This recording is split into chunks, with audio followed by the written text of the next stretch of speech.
Andy Zoden with Mile High Sports here on the floor of the Pepsi Center in anticipation of the PowerShares Champions Showdown. With me, former top 10 ATP player Mikael Pernfors. Michael, welcome back to Denver. This is your first stop this year, but you came and saw us last year too. Yeah, for sure. Yeah, no, I enjoyed it very much. So. And you and I crossed paths years ago, and I told you earlier you broke my heart. My teammate, Johnny Levine from the University of Texas, kind of had you on the ropes in the semifinals of the NCAAs. I believe it was 1984 in your backyard in Athens, but you were able to wriggle off the hook and win that one and break all of us Longhorns' hearts then. Yeah, no, that was an incredible match, and I probably wouldn't have won that if it wouldn't have been at Georgia. So it was a special win for me, and it brought me a lot of success afterwards. Well, you won 2 straight NCAAs, and I know that helped prepare you for professional tennis, where you became a top 10 player in the world.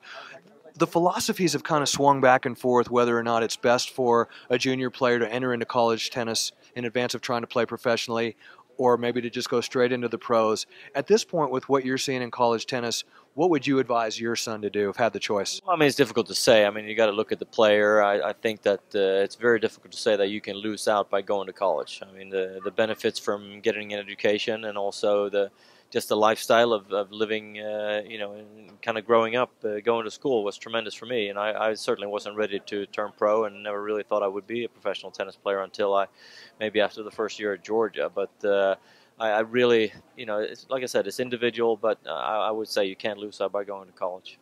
Looking back on your pro career, a couple of matches that come to mind, unfortunately, the Jimmy Connors match at Wimbledon, where you were absolutely taking it to Jimbo. And unfortunately, I had this very same conversation with both Patrick McEnroe and Aaron Krickstein, so you're in good company. What is it about that guy that just makes him so difficult to put away, or at least then? Well, I mean, it's one of those matches that I feel like I played really well and probably got a little bit tired at the end. But the way Jimmy played was, first of all, very difficult because you didn't see many balls like that. He played a very special game, and if you only see him once or twice a year, it's a little bit difficult to play against. But I had a strategy, and it worked almost all the way. And he just came back and played better than I did. And it's one of those things where people always bring it up and they say, you must have been so depressed. And I was like, yeah, of course I was not happy about the fact that I didn't make the quarterfinals at Wimbledon, but I played as good as I could play, and I tell people I had a really good time that night. So it's I absolutely believe it. I'm sure that you learned a lot about how to have a good time at night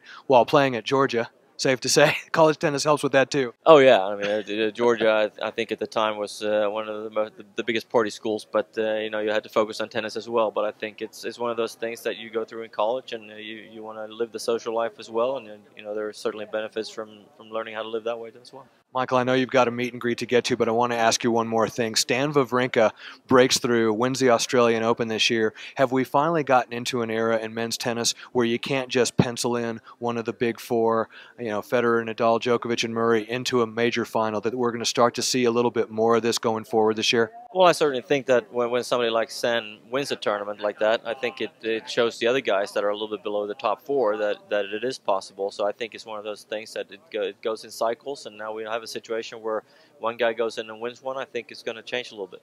And I'm sure, one of your good friends and countrymen, Stefan Edberg, now working with Roger Federer. What are your expectations with that relationship? Well, it's difficult to say. I mean, I think that Stefan definitely has some stuff that he can teach Roger about coming into the net and being a little bit more aggressive.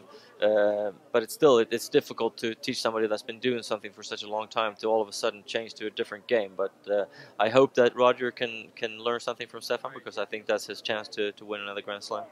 Well, it's been many years since Mikael Pernfors broke one of my dear friends' hearts at the NCAAs, Johnny Levine, but Pernfors still looks like he could go out there and get it done today. Michael, thanks for so much for joining us, and thanks for being in Denver. Thank you. I appreciate it. Thank you.